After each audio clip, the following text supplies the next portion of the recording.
आदिल मलिक आपका मेज़बान इस शो में जो आपके लिए पेश किया जाता है हर सैटरडे की दोपहर 4 बजे से 5 बजे तक। नाज़रीन, इस शो में हम आपकी लाइव कॉल्स लेते हैं और इमिग्रेशन से मुतल्लिका मामलात पर आपको एडवाइस करते हैं। तो अगर आपको या आपके किसी चाहने वाले को किसी किस्म का कोई इमिग्रेशन मसला दरपेश है तो बिल्कुल प्रोग्राम में फ़ोन करके लाइव एडवाइस ले सकते हैं। नाज़रीन, हमेशा की तरह इस बार भी प्रोग्राम शुरू होने से पहले आपकी कॉल्स का सिलसिला शुरू हो चुका है। हम बिना वक्त ज़ाये किए कॉल्स का सिलसिला शुरू करते हैं और बढ़ते हैं आज के पहले कॉलर की तरफ। देखते हैं लाइन पर कौन है। जी फरमाइए। जी हेलो जी फरमाए। अस्सलाम वालेकुम। वालेकुम सलाम। जी, आपका प्रोग्राम बहुत अच्छा है, मैं शौक से देखती हूँ।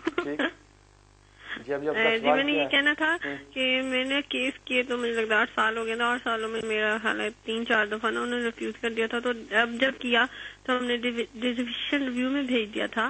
तो फिर उन्होंने क्या किया, हमें टाइम मांगते रहे। तो अब उन्होंने ये लेटर भेजा है कि हम होम ऑफिस वालों ने कि हम अपना जो डिसीजन है ना रिफ्यूजल वापस लेते हैं। अच्छा, तो हम आपको न्यू वो करेंगे फैसला। तो मैं ये पूछना था कितना टाइम लगाएंगे और क्या न्यू फैसला उनका सेम होगा या कुछ चेंज करेंगे? और आपका जो एप्लीकेशन थी वो किस ग्राउंड्स के ऊपर थी? जी, जो आपने केस भेजा था एप्लीकेशन वो किन किन बेसिस के ऊपर? मेरे ये 3 साल की जो लीव थी ना वो अप्लाई किया हुआ था। ठीक, और आपके बच्चे हैं कोई यहाँ पे या कोई पार्टनर है? किस नहीं ground नहीं, मैं अकेली हूँ और मैं अपनी बहन के साथ रहती हूँ बस। अच्छा ठीक है, आपकी कॉल का शुक्रिया। बिल्कुल, अभी आपके केस में ये हुआ है कि जो होम ऑफिस ने जो आपकी एप्लीकेशन रिफ्यूज की थी वो उन्होंने डिसीजन वापस ले लिया है। तो अभी वो नया डिसीजन करेंगे, उसमें 2 ऑप्शन है। एक तो ये कि अगर उन्होंने आपके फेवर में फैसला किया तो आपको फिर 2.5 ईयर्स की डिस्क्रिशनली मिल जाएगी, या फिर दूसरा ये कि अगर वो स्टिल आपका केस रिफ्यूज करते हैं वहाँ पे अंडर सेक्शन 10 आपको अपील का राइट देंगे कि आप अपना केस इमिग्रेशन के जज के सामने एक पेश करें और वो जज डिसाइड करेगा कि इधर आपको यहाँ पे स्टेटस मिलना चाहिए या नहीं मिलना चाहिए। तो नॉर्मल होम ऑफिस इस तरह का फैसला 3 माह के अंदर कर लेंगे। तो फिलहाल पेशेंटली वेट करें, जैसे होम ऑफिस वाले डिसीजन देते हैं तो फिर अपने वकील से जाके पूछ लीजिएगा कि आपके लिए आगे क्या ऑप्शन होगी और कितने % चांसेस हैं। आपकी कॉल का शुक्रिया। नाज़रीन, बढ़ते हैं अगले कॉलर की तरफ। जी फरमाइए। हेलो जी फरमाए। हाँ जी सर, आपको आवाज आ रही है मेरी? बिल्कुल जी, आ रही है। जी अस्सलाम वालेकुम। वालेकुम सलाम। मेरे फ्रेंड ना स्टूडेंट वीजा पे आया था यहाँ 2008 में। ठीक, फिर उसके बाद उसने पोस्ट स्टडी वर्क वीजा लिया 2 साल का। ठीक, फिर दोबारा स्विच कर लिया स्टूडेंट वीजा 2012 में। ठीक है। इस दरमियान मेरे फ्रेंड ने FLRO वीजा अप्लाई किया था, मगर उसके साथ इमिग्रेशन फ्रॉड हो गया। अच्छा, और उसके वजह से वो ओवरस्टे हो गया।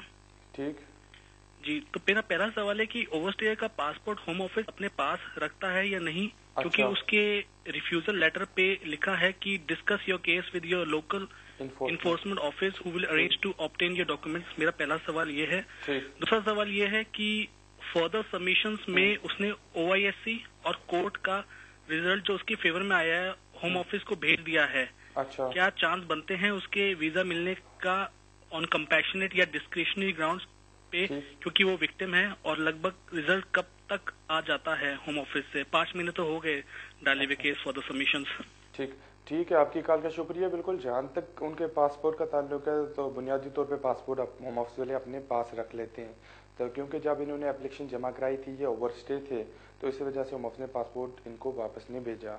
तो जहाँ तक फर्दर सबमिशन का ताल्लुक है उनकी कोई कानूनी वैल्यू नहीं है, ना ही होम ऑफिस के ऊपर कोई लीगल ऑब्लिगेशन है कि वो फर्दर सबमिशन के ऊपर डिसीजन करें। हालांकि को चाहिए ये था कि जब होम ऑफिस ने इनकी एप्लीकेशन रिफ्यूज की उस टाइम ये हाई कोर्ट में चैलेंज कर सकते थे होम ऑफिस के डिसीजन को, जो कि इन्होंने नहीं किया। तो अभी बेहतर ऑप्शन है किसी अच्छे से वकील से जाकर मिले, उनको अपने सारे सर्कमस्टांसेस बताएं, ये कब आए थे, कौन सा फ्रॉड हुआ, इधर इन्होंने पुलिस में रिपोर्ट की या नहीं की, और जो एप्लीकेशन पहले भेजी FLRO वो किन ग्राउंड्स के ऊपर भेजी, कब रिफ्यूज हुई। तो 2 ऑप्शन होंगे, या तो जो पुराना रिफ्यूजल है उसको ये हाई कोर्ट में चैलेंज कर पाएंगे, या फिर इनको एक फ्रेश एप्लीकेशन होम ऑफिस को जमा करानी चाहिए। आपकी कॉल का शुक्रिया। नाज़रीन, बढ़ते हैं अगले कॉलर की तरफ। जी फरमाइए। अस्सलाम वालेकुम। वालेकुम सलाम। मैंने पूछना था, मेरी थोड़े अर्सा पहले भी आपसे बात हुई थी। मुझे मैंने इंडेफिनिट के लिए अप्लाई किया था, लेकिन मुझे मिला था एक्सटेंशन मिली है। ठीक, तो क्योंकि मेरे 6 पॉइंट थे लाइसेंस पे। अच्छा, और मेरा जो है ना मेरी इन लो इनकम थी, जिसकी वजह से उन्होंने मुझे, मेरी एक बेटी भी है तकरीबन अब 1.5 साल की होगी है। अच्छा, मुझे उन्होंने एक्सटेंशन दी है, लेकिन मुझे एक चीज नहीं समझ आई, इस एक्सटेंशन के बाद 30 माह के वीजे के बाद मैं इंडेफिनेट अप्लाई कर सकता हूँ? और आप आए शादी के ग्राउंड्स पे इधर थे? जी स्पाउस वीजा, सॉरी मैं बताना भूल गया, मैं स्पाउस वीजे पे आया था। अच्छा। 2011 में। और मैंने 17 अक्टूबर को मेरा वीजा एक्सपायर हो रहा था, मैंने 14 को सेम डे वाला कराया, लेकिन उन्होंने मुझे 3 माह के बाद अप्लाई किया था और एक्सटेंशन दी है 2016 जनवरी तक। ठीक। और आपके ये जो पॉइंट्स थे ये कब लगे आपको? पॉइंट लगे थे मुझे 2011 में, मैं जब आया था तब भी लगे थे, लेकिन मेरा कोर्ट में गया था, कोर्ट से डिसीजन हुआ था मार्च 2012 को। ठीक। मेरे पॉइंट्स को 2 साल हो जाएंगे मार्च में। ठीक है, ठीक है, आपकी कॉल का शुक्रिया। बिल्कुल बुनियादी तौर पे आपको इंडेफिनिट तब तक नहीं मिलेगा जब तक ये जो आपकी कन्विक्शन ये स्पेंड नहीं होगी। तो नॉर्मल 4 साल से के बाद ये कन्विक्शन स्पेंड हो जाएगी। तो 2012 से आप 4 साल काउंट करें। जब आपके 4 साल कंप्लीट हो जाएंगे उसके बाद आप इंडेफिनिट के लिए अप्लाई कर सकते हैं। उससे पहले आपको एक्सटेंशन ही लेनी पड़ेगी। आपकी कॉल का शुक्रिया। नाज़िम बढ़ते हैं अगले कॉलर की तरफ। जी फरमाइए। हेलो, अस्सलाम वालेकुम। वालेकुम सलाम। जी मैं सलीम बात कर रहा हूँ लंदन से। जी मेरे 2 सवाल है। पहला सवाल ये है कि मुझे मतलब इस साल दिसंबर में 9-10 ईयर्स हो जाएंगे लॉन्ग रेजिडेंसी पे, और मेरी जो वाइफ है जो EU नेशनल है, मगर मेरी से डिवोर्स हो चुकी है। तो मैं अब जो हूँ कि मतलब फर्दर का मतलब EU की बेस पे अप्लाई करूँ या लॉन्ग रेजिडेंसी के ऊपर अप्लाई करूँ दिसंबर में। और दूसरा सवाल ये है कि मेरे लाइसेंस पे 6 पॉइंट्स है जो कि मतलब पुलिस ने मुझे दिए, कोर्ट अपेरेंस नहीं हुई है, मतलब वो सेटल वो है, सेटल पॉइंट्स है। तो प्लीज मुझे डिटेल में बता दीजिए। ठीक है, आपकी कॉल का शुक्रिया। बिल्कुल, जहाँ तक आपके इंडेफिनिट का ताल्लुक है तो लॉन्ग रेजिडेंसी के ग्राउंड्स के ऊपर आप इंडेफिनिट नहीं अप्लाई कर सकते हैं, क्योंकि अभी जो आपके पास स्टेटस है वो अंडर इमिग्रेशन रूल्स नहीं मिला, बल्कि आपको यूरोपियन रेगुलेशन के अंदर मिला है। तो जो यूरोपियन रेगुलेशन के अंदर आपको स्टे मिला है 5 साल का, ये 10 साल की बेसिस में काउंट नहीं होता। तो अभी आपको यही चाहिए, आप किसी अच्छे से वकील से जाके मिले, उनको सारे सर्कमस्टांसेस बताएं कि आपकी वाइफ किस कंट्री से थी, कब आपकी शादी रजिस्टर हुई, कितना अर्सा आप साथ रहे हैं, डिवोर्स हुई है या नहीं हुई, या फिर किसी ने पिटीशन जमा कराई है या नहीं कराई। वो सारे सर्कमस्टांसेस देख के बताएंगे कि कब आप इंडेफिनिट के लिए क्वालिफाई होंगे। बहरहाल मगर आप 10 साल की बेसिस के ऊपर अप्लाई नहीं कर सकते, क्योंकि वो आपका कंटिन्यूस पीरियड नहीं कंसीडर करेंगे। आपकी कॉल का शुक्रिया। नाज़िन बढ़ते हैं अगले कॉलर की तरफ। जी फरमाइए।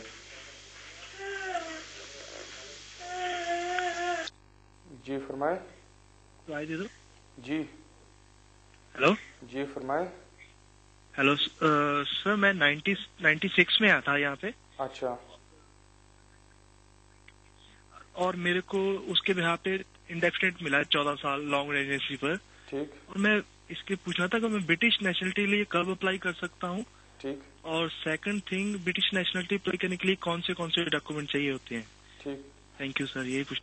ठीक है, आपकी कॉल का शुक्रिया। बिल्कुल, जो नेशनलिटी आप अप्लाई करेंगे वो बुनियादी तौर पे 5 साल की लीगल रेजिडेंसी की बेसिस के ऊपर अप्लाई करेंगे। तो जिस दिन आपने इंडेफिनिट के लिए 14 साल की बेसिस में अप्लाई किया था, वहाँ से आपका 5 साल का पीरियड शुरू हो जाता है। वहाँ से आप काउंट करें कि जब आपके 5 साल कंप्लीट हो जाते हैं फिर आप नेशनलिटी के लिए अप्लाई कर सकते हैं। बुनियादी तौर पे आपको होम ऑफिस को एविडेंस देना पड़ता है कि आपने एक तो अपना life in the UK test pass किया है, इसके साथ साथ आपके पास B1 इंग्लिश लैंग्वेज का सर्टिफिकेट होना चाहिए। साथ में ये जो 5 साल होंगे इसका एविडेंस देना पड़ेगा कि आपने यहीं पे गुजारे और यहाँ आप यूनाइटेड किंगडम से ज़्यादा 450 दिन से ज़्यादा आपने इन 5 साल में ट्रैवल नहीं किया। तो मेनली आपको 5 ईयर तक वेट करना पड़ेगा, उसके बाद आप नेशनलिटी के लिए एप्लीकेशन जमा करा सकते हैं। आपकी कॉल का शुक्रिया। नाज़िन बढ़ते हैं नेक्स्ट कॉलर की तरफ। जी फरमाइए।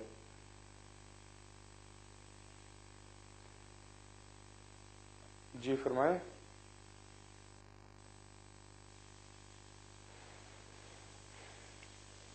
जी। हेलो। जी फरमाए। हेलो। जी फरमाइए। अस्सलाम वालेकुम। वालेकुम सलाम। जी मैंने आपसे क्वेश्चन करना है कि मैं HSM में भी आया था इधर। अच्छा। और जी जी फरमाए।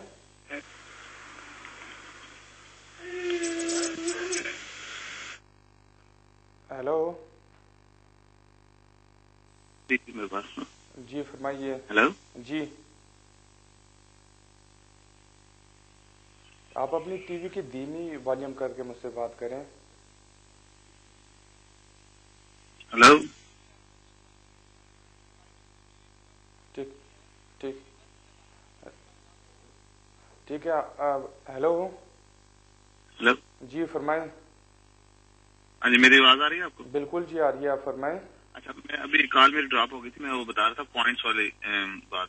मेरे मैं जब गया था होम ऑफिस, तो मुझे उन्होंने बताया था कि आप मार्च 2014 के बाद इंडेफिनिट अप्लाई कर सकते हैं, अभी अब हम आपको एक्सटेंशन देंगे। ठीक। मुझे तो अभी उन्होंने एक्सटेंशन दे दी है। ठीक।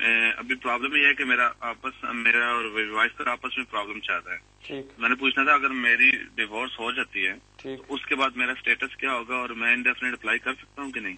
ठीक ठीक है, आपकी कॉल का शुक्रिया। बिल्कुल जिस तरह मैंने आपको मैं फोन पे ऑर्डर करता हूँ, मैंने टीवी नहीं है मेरे पास। ठीक ठीक है, जिस तरह मैंने आपको पहले बताया है कि क्योंकि आपकी क्रिमिनल कन्विक्शन है, तो जब तक ये सस्पेंड नहीं होगी आपको इंडेफिनिट नहीं मिल सकता। तो बुनियादी तौर पे अगर ड्राइविंग कन्विक्शन वो 4 से 5 साल तक सस्पेंड हो जाती है। तो अगर तो आपकी और आपकी वाइफ की सेपरेशन हो जाती है, फिर भी आपका चांस नहीं है कि आपको इंडेफिनिट मिले। अगर आपके कोई बच्चे हैं तो बच्चों के बेसिस के ऊपर आप एक्सटेंशन के लिए अप्लाई कर सकते हो और रोमास वाले आपको एक्सटेंशन ग्रांट करेंगे, मगर बच्चों के बेसिस के ऊपर आपको इंडेफिनिट स्ट्रेट अवे नहीं मिल सकता। तो फिलहाल आप पेशेंटली वेट करें, देखें नेक्स्ट ईयर तक आपके क्या कितने सर्कमस्टांसेस चेंज हो जाते हैं, उसी हिसाब से आप होम ऑफिस में एप्लीकेशन जमा कराइएगा। आपकी कॉल का शुक्रिया। नाज़िन बढ़ते हैं अगले कॉलर की तरफ। जी फरमाइए। अस्सलाम वालेकुम। वालेकुम सलाम। अदील भाई, मैं अहमद बात कर रहा हूँ लंदन से जी। और मैंने ये पूछा था, मैंने स्टूडेंट वीजा एक्सटेंड करवाया था 3 मंथ पहले, वो तो हो गया है। ठीक। मैं एक अपनी गर्लफ्रेंड के साथ रह रहा हूँ पिछले 3 मंथ से। मेरी फैमिली बहुत ज्यादा मेरे से नाराज है, तो मैं उससे शादी करना चाहता हूँ, लेकिन प्रॉब्लम ये है कि उसको कुछ खास इंग्लिश नहीं आती है। ठीक। तो सिर्फ बेसिक इंग्लिश आती है, तो कोई प्रॉब्लम तो नहीं होगा? ठीक, और कोई आपका सवाल है? ठीक है, आपकी कॉल का शुक्रिया। बिल्कुल, शादी रजिस्टर कराने के लिए आपको इंग्लिश आना या ना आना वो कोई इफेक्ट नहीं पड़ता, ना ही आपको इंग्लिश आनी चाहिए या आपकी गर्लफ्रेंड को। अगर आप शादी रजिस्टर कराना चाहते हैं उसमें बुनियादी कंडीशंस हैं कि आपके पास पासपोर्ट होना चाहिए और दूसरी ये कि आपका जेन्युइन रिलेशनशिप हो। तो आप अपने लोकल रजिस्ट्रार के पास जाएं, वहाँ पे नोटिस दें, उसके बाद शादी रजिस्टर करें। अगर तो उनको कोई प्रॉब्लम होता है या फिर वो सेटिस्फाई नहीं होते कि आपका जेन्युइन रिलेशन है, तो वो आप दोनों का इंटरव्यू लेंगे। अगर इंटरव्यू ठीक हो जाता है तो वो आपकी शादी रजिस्टर करेंगे। तो आपकी वाइफ अगर यूरोपियन नेशनल है तो उनके लिए लाजमी नहीं है कि उनको इंग्लिश आनी चाहिए। मेन थिंग ये है कि आपके पास एविडेंस होना चाहिए, या आप होम ऑफिस को या फिर रजिस्ट्रार को सेटिस्फाई कर पाएँ कि आप दोनों का जेन्युइन रिलेशनशिप है और आप एक दूसरे के साथ एज हस्बैंड एंड वाइफ रह रहे हैं। आपकी कॉल का शुक्रिया। नाज़िन बढ़ते हैं अगले कॉलर की तरफ। जी फरमाइए। हेलो जी फरमाएं। हेलो आदिल जी, नमस्कार। नमस्कार। हाँ, हम लोग इस कंट्री में 2005 में आए थे। मैं, मेरे हस्बैंड और मेरी बच्ची 2005 में स्टूडेंट वीजा पे आए थे हम लोग। फिर 3 साल के बाद हमने HSMP करवाया और वो भी हमको मिल गया, मगर हमने एक गलत आदमी से करवाया। हैरो में था माइग्रेशन गुरु विजय सोरठिया। अच्छा। उसके थ्रू करवाया तो हमको मिल गया और एक्सटेंशन भी हो गया, मगर जब भी हमने इनडेफिनेट पे डाला तो उन लोग ने हम पे डिसेप्शन का केस लगा के, हम हियरिंग में भी गए थे तो हमारा रिफ्यूजल हो गया। और मेरी बच्ची को इस कंट्री में 9 साल से पढ़ रही है, मगर 2005 में आए थे तो 2015 में हम सबको यहाँ पे लीगली 10 साल हो जाएंगे। अच्छा। तो क्या चांसेस है हमारे, आप कुछ बताएंगे प्लीज, क्योंकि हम लोग बहुत घबराए हुए हैं, क्योंकि अभी कुछ स्टेटस ही नहीं है हमारा, क्योंकि हमारा होम ऑफिस में सब है। अगर 2015 में मेरी बच्ची को 10 साल हो जाएंगे इस कंट्री में पड़े हुए, क्योंकि हम लोग हियरिंग में गए थे तो वो लोग बोलते हैं नहीं, you can go back to your country and you can settle down. तो प्लीज हमारा माइग्रेशन गुरु विजय सोरठिया के हिसाब से हमारा डिसेप्शन का केस लग गया। ठीक ठीक है, आपकी बात का शुक्रिया। बिल्कुल, बच्चों के ग्राउंड्स के ऊपर आपको ह्यूमन राइट्स की बेसिस के ऊपर, आर्टिकल 8 की बेसिस के ऊपर, सेक्शन 55 की बेसिस के ऊपर चांसेस हैं डिस्क्रिशनली मिलने के। तो बहरहाल आपके लिए बेहतर ऑप्शन तो ये है किसी अच्छे से वकील से जाकर मिले, उनको अपना सारा फाइल दिखाएं कि आपने कब इंडेफिनेट के लिए अप्लाई किया, कब रिफ्यूज हुई एप्लीकेशन, अपील किस ग्राउंड्स पे डिसमिस हुई, आयतर जज ने आपके बच्चे के राइट्स कंसीडर किए थे नहीं किए थे, अभी कोई अपील चल रही है या नहीं चल रही। तो वो सारे सर्कमस्टांसेस देख के आपको बताएंगे कि अभी आपके लिए बेहतर ऑप्शन क्या है। मगर बच्चे की बेसिस के ऊपर बिल्कुल आप होम ऑफिस में एप्लीकेशन दायर जमा करा सकती है। आपकी कॉल का शुक्रिया। नाज़िन बढ़ते हैं अगले कॉलर की तरफ। जी फरमाइए। जी हेलो। जी फरमाएं। हेलो जी सर, मुझे क्वेश्चन करना है कि मेरी मदर की उम्र ओवर 60 है और उसको जैसे लिए इंडिया से किसी लेडीज को अगर बुलाना है उसका काम करने के लिए तो बुला सकते हैं या नहीं? उसके पास ब्रिटिश पासपोर्ट है, सीजन प्लस पेंशन क्रेडिट पे है अभी, और हाउसिंग बेनिफिट पे उसको रेंट घर है। अच्छा ठीक है, आपकी कॉल का शुक्रिया। बिल्कुल इसमें ये हुआ कि अप्रैल 2012 के बाद जो डोमेस्टिक वर्कर कैटेगरी थी उसमें होम ऑफिस ने काफ़ी ज़्यादा चेंजेस कर दिए हैं। तो अभी ये काफ़ी मुश्किल होगा आपकी मदर के लिए कि किसी को इंडिया से एज ए डोमेस्टिक वर्कर बुलाना। तो बेहतर है इधर कोई लोकल देखें, अगर मिल जाए तो उससे बात बन सकती है, मगर इंडिया से बुलवाने के लिए काफ़ी दिक्कत होगी। मुझे मुश्किल लगता है कि आप बुला पाएंगे। आपकी कॉल का शुक्रिया। नाज़रीन बढ़ते हैं अगले कॉलर की तरफ। जी फरमाइए। हेलो जी फरमाएं। हेलो जी फरमाएं। हेलो जी फरमाइए, आपकी आवाज आ रही है। सर मैं नदीम बोल रहा हूँ। तो मेरे फ्रेंड का एक प्रॉब्लम ये है कि वो ओवर स्टे हो गया तकरीबन कोई 9-10 महीने से, उसको थोड़ा सा प्रॉब्लम बने हुए थे। तो वो अब शादी कर रहा है, तो क्या वो यूरोपियन लड़की से, उसकी जेन्युइन शादी है, शादी कर सकता है? अगर शादी कर सकता है तो उसके लिए कोई इमिग्रेशन का ये प्रॉब्लम तो नहीं होगा?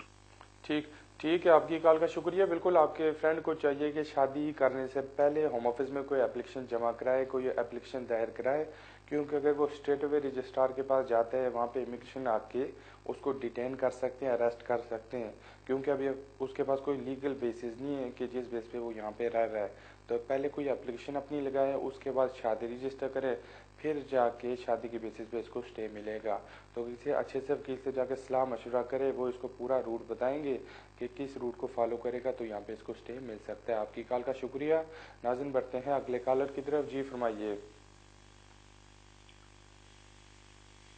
जी हेलो सर।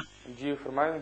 हेलो सर जी, मेरे 3 क्वेश्चन हैं। जी तो पहला तो ये है कि आपका और नंबर कौन सा है जो आपको फिर कभी कॉल चलती वीक में बात करनी हो? ठीक। दूसरी ये बात है सरकार के मैं 2006 में आया था। अच्छा। तो उसके बाद मेरे उधर फिंगरप्रिंट हुए थे, सब कुछ हुआ था। अच्छा। उन्होंने फोटो भी खींची थी। ठीक। उसके बाद मेरे इधर 1-2 बार मैं फिर भी पुलिस स्टेशन गया, वैसे रास्ते में पकड़ा गया तो मेरे फिंगर नहीं निकले। ठीक। तो मैं अगर केस लगा सकता हूँ कोई?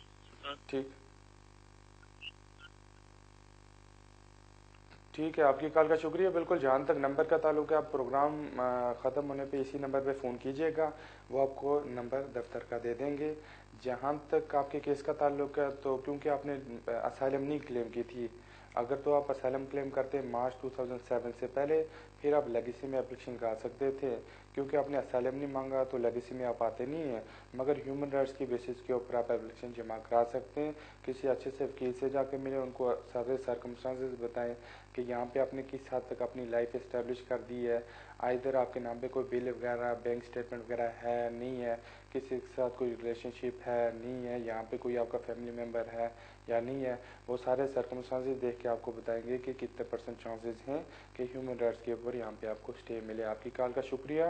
नाज़रीन बढ़ते हैं अगले कॉलर की तरफ। जी फरमाइए। जी फरमाए। हाँ नमस्कार। नमस्कार। मैं पूछना चाहता था, मेरे पास ऑलरेडी 2 साल का वीजा था। ठीक। तो अभी मेरी जो 2 साल का वीजा जिस कंपनी से मिला था वो अभी सस्पेंड हो गया था। ठीक। तो मैंने लास्ट 6 वीक पहले बाई हैंड अप्लाई द्वारा दूसरी कंपनी से किया था।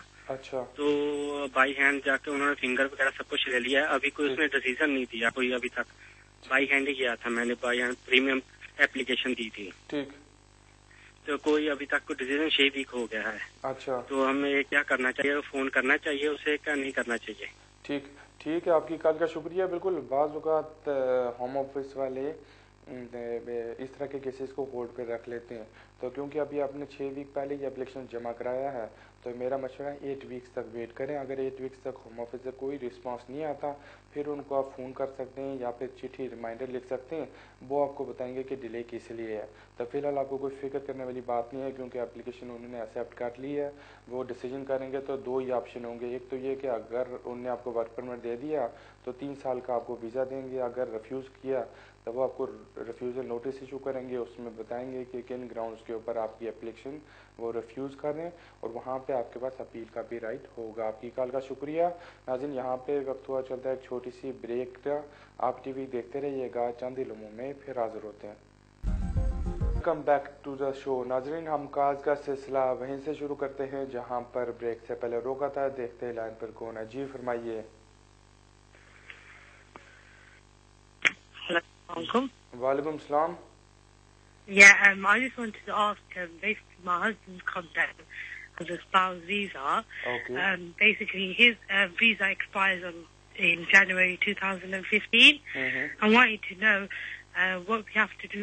Do we have to apply for his indefinite, and what's the requirement? Okay. And when he arrived in this country?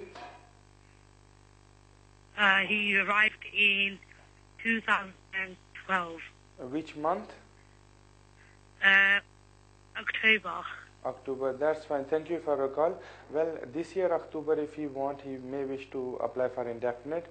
When he will be applying, he needs to satisfy the Home Office that throughout the last 2 years, from October 2012, you both are living together as husband and wife, and then he needs to provide them the evidence like bank statements, pay slips, couple of utility bills, NHS card, driving license, council tax, to prove that you both was living together throughout the 2 years period, and he needs to pass his life in the UK test and B1 English language certificate. Thank you for your call. नाज़रीन, बढ़ते हैं अगले collar की तरफ। जी फरमाइए। Sir Sandeep बोल रहा हूँ जी मैं। जी फरमाए। एक्चुअली में मैंने एक क्वेरी थी मेरी। मैं इंग्लैंड आया था 2010 में, अक्टूबर 2010। ठीक। मेरी वाइफ इंडिपेंडेंट आई थी एज ए स्टडी बेस पे यहाँ पे, और मैं डिपेंडेंट और मेरा बेबी साथ में डिपेंड आए थे हम यहाँ पे। ठीक। और उसके बाद हमें PSW मिल गया था गवर्नमेंट से। ठीक है। एंड अब सिचुएशन ये है कि मुझे कंपनी की तरफ से स्पॉन्सरशिप मिल रहा है, क्योंकि I am earning more than 22,000 a year, and they are ready to sponsor मी।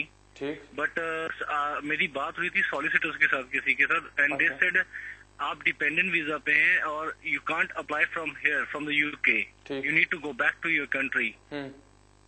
तो मुझे इसके बारे में पूछना था कि इसमें इज देयर एनी वे कि मैं यहाँ से अप्लाई कर पाऊँ, because my company is giving me visa, sponsorship letter, everything. ठीक ठीक है, आपकी कॉल का शुक्रिया। बिल्कुल, मुझे लगता है कि आपने किसी सिलिस्टर से नवंबर 2013 से पहले बात की होगी, क्योंकि इस सिलसिले में हमारा केस गया था कोर्ट ऑफ अपील में हयात के नाम से।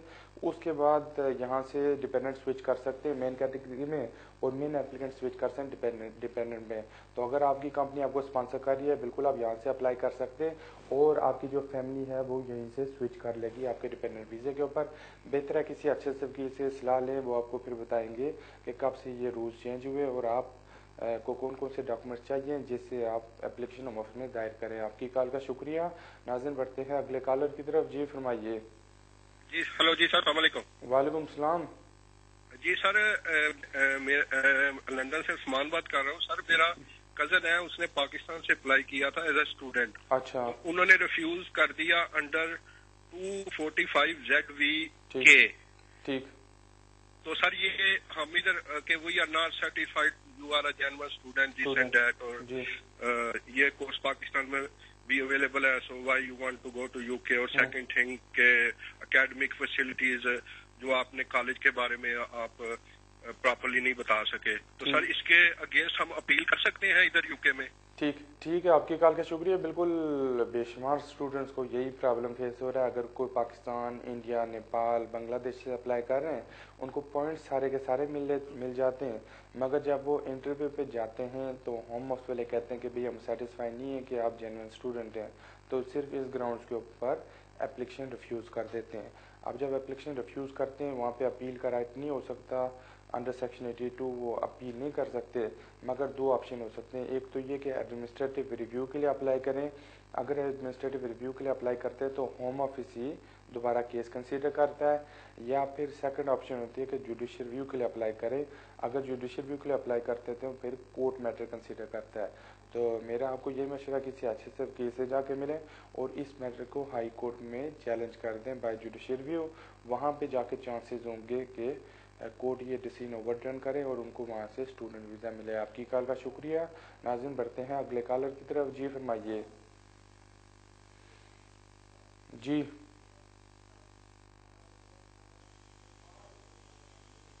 जी फरमाए। जी जी जनाब, मेरा क्वेश्चन ये है कि मैं 1990 आता इधर। अच्छा। जब मैं 1998 में इधर आया, बेसिकली मैं यूरोप से इधर आया था। अच्छा। और उसके बाद मुझे 2002 में होम ऑफिस वालों ने पकड़ा। ठीक।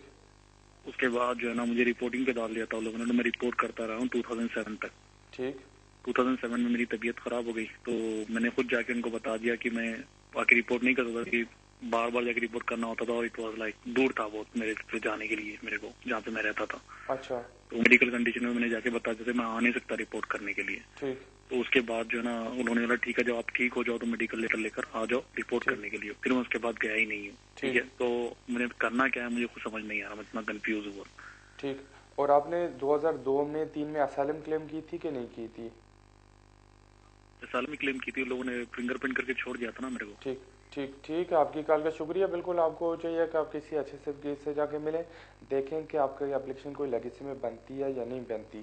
तो अगर उस टाइम आपने असाइलम क्लेम किया था, आपका इंटरव्यू हुआ था, असाइलम रिफ्यूज हो गया था, अपील की थी आपने, अपील भी डिसमिस हो गई थी, तो फिर आप लेगेसी के अंदर एप्लीकेशन दायर कर सकते हैं। अगर उस टाइम आपने असाइलम क्लेम नहीं की थी तो फिर ह्यूमन राइट्स की बेसिस के ऊपर एप्लीकेशन जमा करा सकते हैं। आपकी कॉल का शुक्रिया। नाज़रीन बढ़ते हैं अगले कॉलर की तरफ। जी फरमाइए। अस्सलाम वालेकुम। वालेकुम सलाम। जनाब मुझे आपसे ये सवाल पूछना है कि मेरे पास इंडेफिनिट लीव टू रिमेन है और मैं अपनी मदर इन लॉ को जो है यहाँ पे विजिट पे बुलाना चाह रहा हूँ। अच्छा। My wife is pregnant. ठीक। तो मुझे किन डॉक्यूमेंट्स की जरूरत पड़ेगी? मैंने एक सोलिसिटर से स्पॉन्सरशिप लेटर बनवाया है और अलावा इसके मेरे बैंक स्टेटमेंट्स काफी वीक है। अच्छा। कि मेरे इन लॉज के काफी स्ट्रॉन्ग है, तो क्या मैं उनके बैंक स्टेटमेंट्स यूज कर सकता हूँ? अलावा इसके और क्या डॉक्यूमेंट्स मुझे यहाँ से लगेंगे, कोई पूछना था। ठीक ठीक है। आपकी कॉल का शुक्रिया। बिल्कुल आप अपनी मदर इन लॉ का स्पॉन्सर कर सकते हैं। बुनियादी डॉक्यूमेंट्स आपको अपने पासपोर्ट की कॉपी, वाइफ के पासपोर्ट की कॉपी, अपनी बैंक स्टेटमेंट्स, पे स्लिप्स और जहाँ पे आप रहते हैं वहाँ पे मकान का एग्रीमेंट भिजवाना पड़ेगा।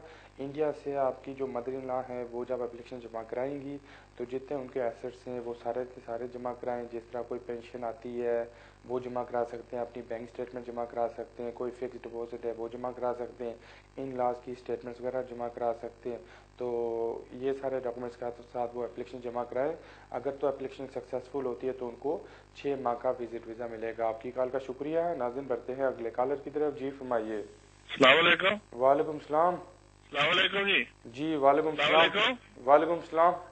मलिक साहब आपका बहुत अच्छा प्रोग्राम है, बहुत मुस्तफीद होते हैं और बहुत अच्छा और बड़ा अच्छा स्टाइल है आपके वो बताने का। और एक प्लीज ये बता दें कि अप्रैल में कोई एमनेस्टी आ रही है? समहाउ काफी वो लाइव में सुनता हूँ रहता हूँ, बता रहे मलिक लियाकत साहब भी और दूसरे भी बैरिस्टर के कोई एमनेस्टी आ रही है अप्रैल तक, वेट करेंगे। इसके बारे में प्लीज जरा डिटेल से बता देना।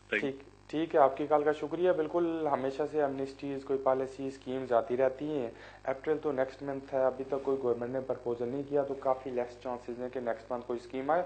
मगर नेक्स्ट ईयर गवर्नमेंट चेंज होगी, माइट भी चेंज होने से पहले, या फिर अगर कोई नई गवर्नमेंट आती है वो की अपनी पॉलिसी या एमनेस्टी की अनाउंसमेंट करेगी।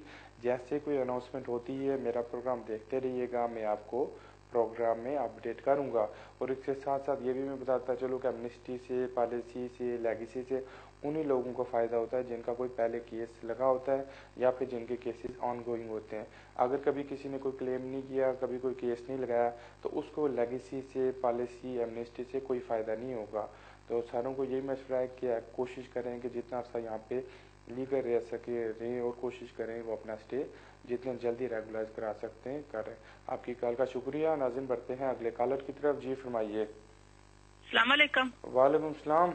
आदिल साहब मेरा ये सवाल है कि वो मेरी बेटी का वो जो उसने अपने हस्बैंड को बुलवाना है पाकिस्तान से, तो वो उनका ये राब्ते के हवाले से कि भाई वो वाइबर पे बात करती है, स्काइप पे करती है, उसी पे टैक्स करती है। वैसे तो टेलीफोन बड़ा एक्सपेंसिव है। अच्छा। तो और कार्ड्स का एक दूसरे को भेजने वो ये करती है। तो ये मैं पूछना चाहती हूँ कि वो इनफ है या कोई कुछ और वे है, क्योंकि वैसे तो फोन बड़ा एक्सपेंसिव है। ठीक है। आपकी कॉल का शुक्रिया। बिल्कुल जो टेक्स्ट हैं या फिर कोई वाइबर है उसको वो फोटो बना के प्रिंट करके जमा करा सकते हैं। बुनियादी तौर पे उनको एविडेंस चाहिए कि जब आपकी बेटी की शादी हुई है तब से अभी तक उनका अपने हस्बैंड से कनेक्शन है, किसी किस्म से रब्ता वगैरह होता है तो थोड़ी बहुत ईमेल्स हो गई, टेक्स्ट मैसेज हो गए, वो साथ एप्लीकेशन के जमा करा दीजिएगा। मुझे नहीं लगता कि कोई बड़ा प्रॉब्लम होगा। अगर तो आपकी बेटी की इनकम वगैरह ठीक है और मकान अकोमोडेशन भी अवेलेबल है। आपकी कॉल का शुक्रिया। नाज़रीन बढ़ते हैं अगले कॉलर की तरफ। जी फरमाइए। हाँ जी सर संदीप बोल रहा हूँ, दोबारा कर रहा हूँ, सॉरी कॉल आपको। एक्चुअली में मैंने बताया था कि मेरी वाइफ और मैं और मेरा बेटा आए थे यहाँ पे स्टडी बेस पे, मैं डिपेंडेंट था। ठीक। और अब हमें PSW मिल गया। अब मेरा PSW खत्म होने वाला है इस साल अगस्त में। ठीक। तो बट अभी मैं किसी कंपनी में काम कर रहा हूँ and they are giving me, they are ready to give me ये स्पॉन्सरशिप क्योंकि I am earning more than 22,000 a year। ठीक है जी। तो बट मेरे को किसी ने बोला है कि आप वीजा अप्लाई नहीं कर सकते क्योंकि आप डिपेंडेंट हैं। ठीक ठीक है। आपकी कॉल का शुक्रिया। बिल्कुल मैंने पहले भी आपको बताया कि नवंबर 2013 के बाद रूल्स चेंज हो गए थे। हमारा एक केस कोर्ट ऑफ अपील में गया था हयात के नाम से। उसके बाद अब होम ऑफिस की अपनी पॉलिसी है कि अगर तो कोई डिपेंडेंट मेन एप्लीकेंट के ऊपर स्विच करना चाहता है, जिस तरह आप डिपेंडेंट वर्क परमिट टाइप 2 के ऊपर स्विच करना चाहते हैं, आपको इन कंट्री अलावा आप बिल्कुल स्विच कर सकते हैं। तो अगर तो वो जो कंपनी आपको स्पॉन्सर करना चाहती है उनसे सर्टिफिकेट ऑफ स्पॉन्सरशिप लें, उसके साथ होम ऑफिस में एप्लीकेशन जमा करा दीजिएगा। अगर तो बैंक में मेंटेनेंस है, सारी चीज़ ठीक है, तो आपको वीज़ा भी मिल जाना चाहिए। आपकी कॉल का शुक्रिया। नाज़रीन बढ़ते हैं अगले कॉलर की तरफ। जी फरमाइए। सुनते हैं ना? जी हेलो अस्सलाम वालेकुम। वालेकुम सलाम। सर जी मेरे 2 क्वेश्चन है छोटे छोटे। पहला क्वेश्चन तो ये है कि ह्यूमन राइट की बेसिस पे मुझे और मेरे बच्चों को कोर्ट से अपील लागू हुई थी। तकरीबन 3 महीने हो गए। अभी तक मुझे होम ऑफिस की तरफ से कोई भी लेटर नहीं आया। दूसरा क्वेश्चन मेरा ये है कि अभी सुना है कि 24 को कोई ऐसा रूल आया है कि जिसमें पहले डिस्क्रिशनरी लीव्स पे बेनिफिट्स अलाउड नहीं थे, लेकिन अभी उन्होंने कोई रूल ऐसा इंट्रोड्यूस किया है। तो ये आया सही है कि नहीं, प्लीज बताइएगा, मैं टीवी पे सुनूंगा। Thank you.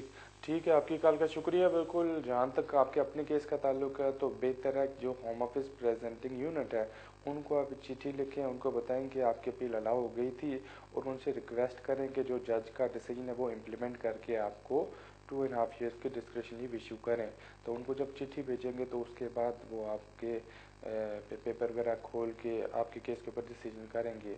तो जहाँ तक बेनिफिट्स का ताल्लुक है तो फिलहाल तो होम ऑफिस की कंडीशंस ये हैं कि अगर वो किसी को डिस्क्रिशनरी देते हैं और वो न्यू रूल्स के ऊपर देते हैं जो कि 9 जुलाई 2012 के बाद आए थे, तो उसमें वो बेनिफिट्स अलाउ नहीं करते। आपकी कॉल का शुक्रिया। नाज़रीन बढ़ते हैं अगले कॉलर की तरफ। जी फरमाइए। हेलो अस्सलाम वालेकुम। वालेकुम सलाम। जी मुझे ये पता करना है कि मेरे भाई ने बिजनेस वीजा अप्लाई किया था जो कि रिजेक्ट हो था कि एडवर्ट के ऊपर उनका नाम नहीं मेंशन था। तो हमारी हियरिंग हुई है और जज ने उसका भी फैसला नहीं दिया। मुझे ये पूछना है कि क्या हमें अपील मिलेगी कि नहीं मिलेगी और कितने टाइम तक वीजा आ जाएगा। ठीक है। आपकी कॉल का शुक्रिया। बिल्कुल जाहिर बात है जो एडवर्टाइजमेंट थी उसमें होम ऑफिस की पॉलिसी क्लियर है कि आपका नाम होना चाहिए, साथ में आपका जॉब टाइटल होना चाहिए। तो जाहिर बात है आपके भाई से गलती हुई, उनको एडवर्टाइजमेंट सही करनी चाहिए थी। तो बहरहाल अगर अपील हेयरिंग हो गई है तो वेट करें, 3 से 4 हफ्ते तक डिसीजन आएगा। अगर तो जज आपकी अपील अलाउ कर देता है फिर तो होम ऑफिस वाले आपके भाई को 3 साल का बिजनेस वीज़ा दे देंगे। अगर तो जज आपकी भाई की अपील डिसमिस कर देता है तो वहाँ पे 5 दिन का टाइम होगा कि आपका भाई उस डिसीजन के खिलाफ आगे अपील कर सकता है। तो बेहतर है डिसीजन तक वेट करें। जैसे डिसीजन आता है किसी अच्छे से वकील से मशवरा करके देखें कि वो किधर स्टैंड करते हैं। आपकी कॉल का शुक्रिया। नाज़रीन बढ़ते हैं अगले कॉलर की तरफ। जी फरमाइए।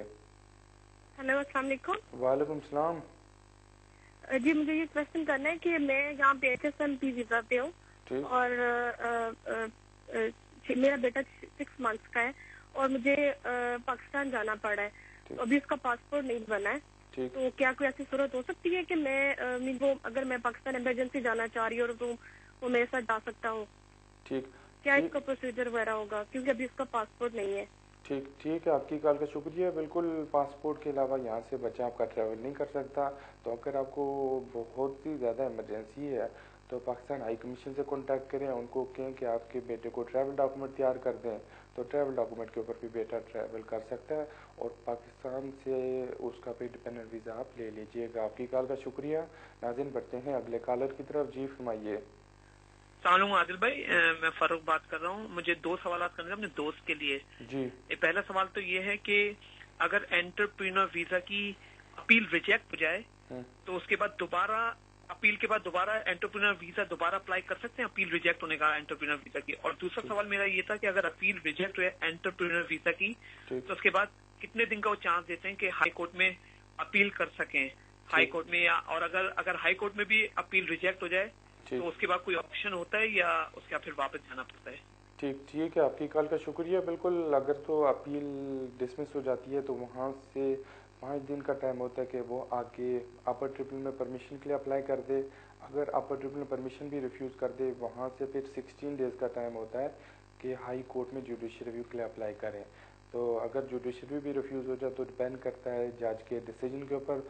वहाँ के आगे ऑप्शन होती है कि कोर्ट ऑफ फी में लेके जा सकते हैं, मगर वो टोटल डिपेंड करता है डिसीजन पे, इधर कोई एरर है या नहीं। तो जहाँ तक फ्रेश एप्लीकेशन का ताल्लुक है, अगर तो अपील डिसमिस हो जाती है, वहाँ से 28 डेज़ का टाइम होता है कि फ्रेश एप्लीकेशन भी एज अ टायर 1 एंटरप्रेन्योर जमा करा पाए। आपकी कॉल का शुक्रिया। नाज़रीन बढ़ते हैं अगले कॉलर की तरफ। जी फरमाइए। हेलो। जी फरमाए। जी अस्सलाम वालेकुम। वालेकुम सलाम। हाँ देखिए, मैं ये आपसे मालूम करना चाह रही हूँ कि मैं इंडेफिनिट वीजा मैंने अप्लाई किया था 2008 में मेरे बेटे ने। तो वो रिजेक्ट होके फिर उसके बाद हमने अपील की, तो वो मेरी अपील जो थी ना वो 2009 जनवरी में मेरी अपील मंजूर हो गई। तो मेरा वीजा जो था ना इंडेफिनिट वो 2009 जून 9 को लगा हुआ है। तो प्लीज अब इस जून में मेरे 5 इयर्स हो जाते हैं, तो आप मुझे ये बताइएगा कि मुझे 2008 से काउंट करना पड़ेगा या 2009 से काउंट करना पड़ेगा 5 इयर्स? ठीक है, आपकी कॉल का शुक्रिया। बिल्कुल, जिस दिन आपकी यहाँ पे एज अ विजिटर एंट्री हुई थी जो कि 2008 में होती है 2008 में होती है, वहाँ से आपका पीरियड काउंट होता है। तो बिल्कुल आप क्वालिफाई करती हैं, आप फौरी तौर पे नेशनलिटी के लिए अप्लाई कर दीजिएगा। मुझे पूरा यकीन है कि आपकी नेशनलिटी अप्रूव हो जाएगी। आपकी कॉल का शुक्रिया। नाज़रीन बढ़ते हैं अगले कॉलर की तरफ। जी फरमाइए। हेलो, अस्सलाम वालेकुम। वालेकुम सलाम। जी सर, मैं मिसेस खुरम बात कर रही हूँ ईस्ट लंदन से। जी फरमाए।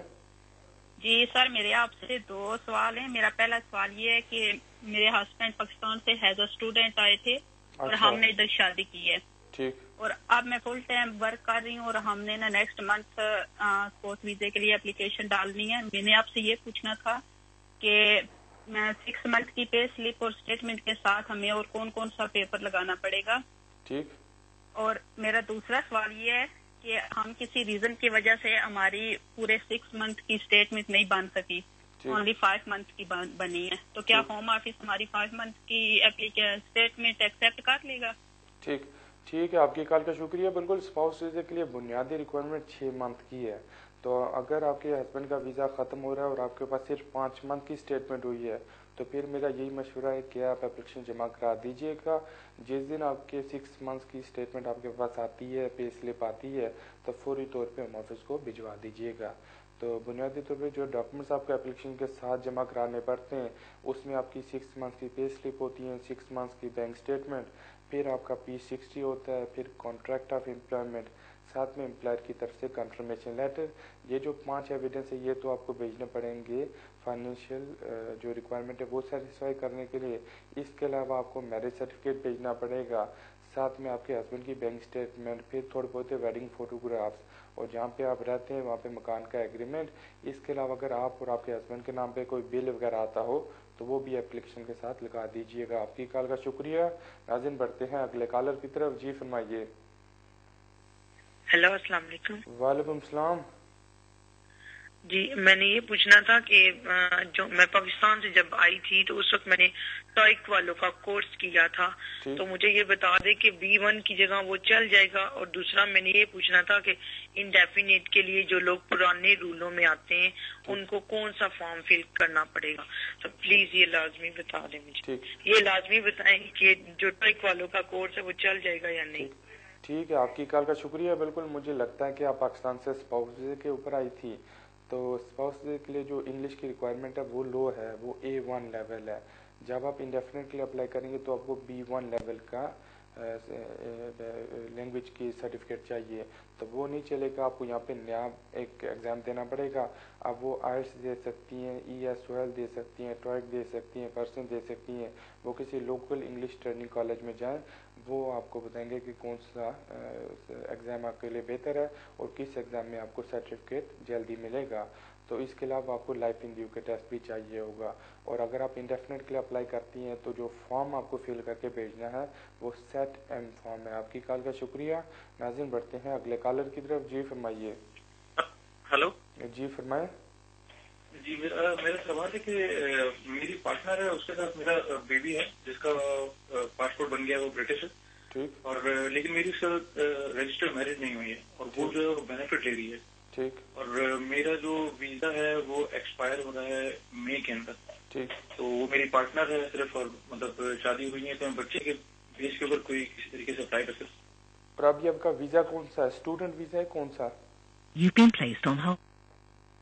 ठीक है, मुझे पता नहीं चल सका कि अभी आपके पास कौन सा स्टेटस है। तो बहरहाल आपका बच्चा ब्रिटिश है, बच्चे की बेसिस के ऊपर आप एप्लीकेशन होम ऑफिस में दायर कर सकते हैं। किसी अच्छे से वकील से जाके सलाह मशवरा लें, वो आपको बताएंगे कि कौन कौन से डॉक्यूमेंट्स आपको रेडी करने चाहिए जो कि आप एप्लीकेशन के साथ भेज सकते हैं। आपकी कॉल का शुक्रिया। नाज़रीन बढ़ते हैं अगले कॉलर की तरफ। जी फरमाइए। जी हेलो, अस्सलाम वालेकुम। वालेकुम सलाम। चीज कंफर्म करनी थी, अभी एक भाई ने डिपेंडेंट का कंफर्म किया है कि डिपेंडेंट यहाँ से स्विच कर सकता है कैटेगरी पे, तो मुझे भी ये आइडिया लेना है कि अगर टायर 4 का डिपेंडेंट हो यहाँ पे थ्रू आउट डिपेंडेंट रहा और वो अगर मेन एप्लीकेट बनना चाहता हो तो जो रूल आप कह रहे हैं नवंबर 2013 में है वो इजीली यहाँ से कर सकता है कि they have to go back. ठीक, ठीक है, आपकी कॉल का शुक्रिया। बिल्कुल, जो टायर 4 का डिपेंडेंट है वो यहीं से इजीली स्विच कर सकते हैं। तो वहाँ पे स्विचिंग करने के लिए भी डिपेंड करता है वो किस ऑप्शन के ऊपर स्विच कर रहे हैं। अगर वो स्टूडेंट के ऊपर दोबारा जा रहे हैं, वहाँ पे दिक्कत ये हो सकती है कि उनकी कोई स्टडी की प्रोग्रेस नहीं है, काफ़ी अरसे से वो उनने कोई कोर्स वगैरह कंप्लीट नहीं किया। मगर अगर वो एंटरप्रेन्योर के ऊपर स्विच करना चाहते हैं, या फिर अगर वो इन्वेस्टर वीज़े के ऊपर स्विच करना चाहते हैं, या फिर अगर वो टायर 2 हो गया है जनरल, या फिर रिलीजियस मिनिस्टर ऑफ रिलीजन, उसके ऊपर वो स्विच कर सकते हैं। आपकी कॉल का शुक्रिया। नाज़रीन बढ़ते हैं अगले कॉलर की तरफ। जी फरमाइए। जी अस्सलाम वालेकुम भाई। वालेकुम सलाम। जी मुझे आपसे ये पूछना था कि मैं यहाँ पर स्टूडेंट हूँ और जून 2014 में जो है मेरा वीजा खत्म हो जाएगा यहाँ पर, तो मेरे एक रिलेटिव हैं जो स्पेन से यहाँ पर शिफ्ट हुए हैं, तो क्या वो मेरी ट्रिकी राइट्स की बिहाफ पे वो मेरी मदद कर सकते हैं यहाँ पर? क्योंकि मैंने सुना है कि जो EU वाले जो होते हैं वो यहाँ पर आपकी हेल्प कर सकते हैं एज ए ट्रिकी राइट्स, आपको अपना रिलेटिव शो करके और वो आपको हेल्प कर सकते हैं इस मौजूद में।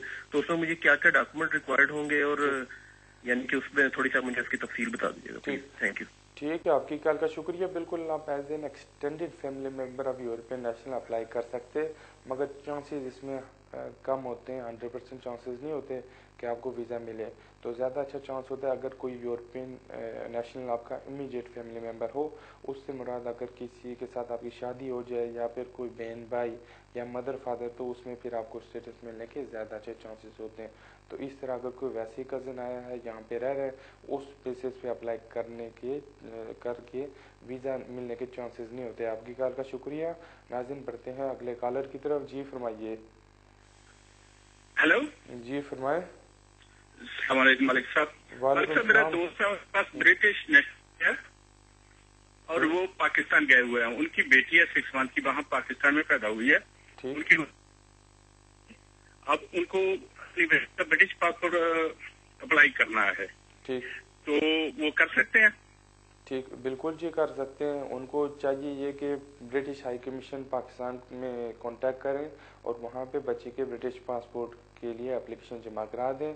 जब एप्लीकेशन जमा कराएंगे उनको अपना ब्रिटिश पासपोर्ट जमा कराना पड़ेगा, वाइफ का पाकिस्तानी पासपोर्ट जमा कराना पड़ेगा, बच्चे का बर्थ सर्टिफिकेट और हॉस्पिटल की तरफ से लेटर, और इसके साथ अगर उनकी शादी हुई है जो निकाहनामा है वो भी जमा कराना पड़ेगा। आपकी कॉल का शुक्रिया। नाज़रीन बढ़ते हैं अगले कॉलर की तरफ। जी फरमाइए। हेलो जी, मेरा नाम दमन है। अभी मेरे हस्बैंड ने एक क्वेश्चन पूछा था आपसे कि वो अगर डिपेंडेंट से मेन एप्लीकेंट के लिए जाना चाहते हो, कंपनी स्पॉन्सरशिप है तो वो जा सकते हैं कि नहीं? आपने कहा कि वो जा सकते हैं। और एक चीज कंफर्म करनी थी कि आइलेट्स का टेस्ट भी उनको क्लियर करना पड़ेगा उसके लिए, इंग्लिश टेस्ट। ठीक है, आपकी कॉल का शुक्रिया। बिल्कुल, अगर कोई बंदा कंपनी की बेसिस के ऊपर अप्लाई करना चाहता है तो उसको बुनियादी तौर पे टायर 2 जनरल के अंदर एप्लीकेशन देनी पड़ती है। वहाँ पे उसको पॉइंट्स स्कोर करने पड़ते हैं। 50 पॉइंट्स उसको एट्रीब्यूट्स के चाहिए, 10 पॉइंट्स उसको इंग्लिश के चाहिए, 10 पॉइंट्स उसको मेंटेनेंस के चाहिए। तो बिल्कुल हस्बैंड को 10 पॉइंट स्कोर करने पड़ेंगे। उसके लिए उनको इंग्लिश का एग्जाम देना पड़ेगा। आपकी कॉल का शुक्रिया। नाज़रीन, बढ़ते हैं अगले कॉलर की तरफ। जी फरमाइए। हेलो जी फरमाए। मैं मेरे नेफ्यू के लिए स्टूडेंट वीजा करवाना चाहता हूँ। वो इंडिया में है, वो 10वीं पास करके वो डिप्लोमा कर रहा है, तो क्या हो सकता है उसका?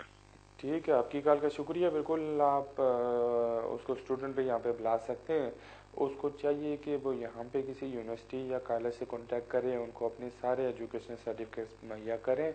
वो उसको देख के बताएंगे कि वो किस कोर्स में उसको एडमिशन दे रहे हैं और वो कैश लेटर इशू करेंगे। उसके साथ वो इंडिया से एप्लीकेशन जमा करा सकता है। जब एप्लीकेशन जमा कराएगा तो उसको बुनियादी तौर पे अकाउंट में मेंटेनेंस शो करनी पड़ेगी और साथ में ये जो कॉलेज वाले या यूनिवर्सिटी वाले CS देंगे, इसके साथ एप्लीकेशन जमा करा सकते हैं। आपकी कॉल का शुक्रिया। नाज़रीन, बढ़ते हैं अगले कॉलर की तरफ। जी फरमाइए। हेलो जी फरमाए। Hello, yeah. I just wanted to ask a question, please, for my daughter-in-law who has come over to England from India with spouse visa. She has done the B1 test, and now she wants to apply for indefinite leave in July. And we just wondered, she has also done life in UK in December 2012. Will that one be okay, the life in UK test, or is there another new one that she has to do on the computer or something like that? No, the one which she already done, that is absolutely fine. So whenever she is applying for indefinite, she needs to include the life in the UK test plus the B1, and then shouldn't be any problem. Thank you for your call. नाज़रीन, यहीं तक था आज का show. 1 घंटे का वक्त था, बड़ी तेजी के साथ गुजर गया। आपके सामने जितनी ज़्यादा कॉल ले सकता था ली।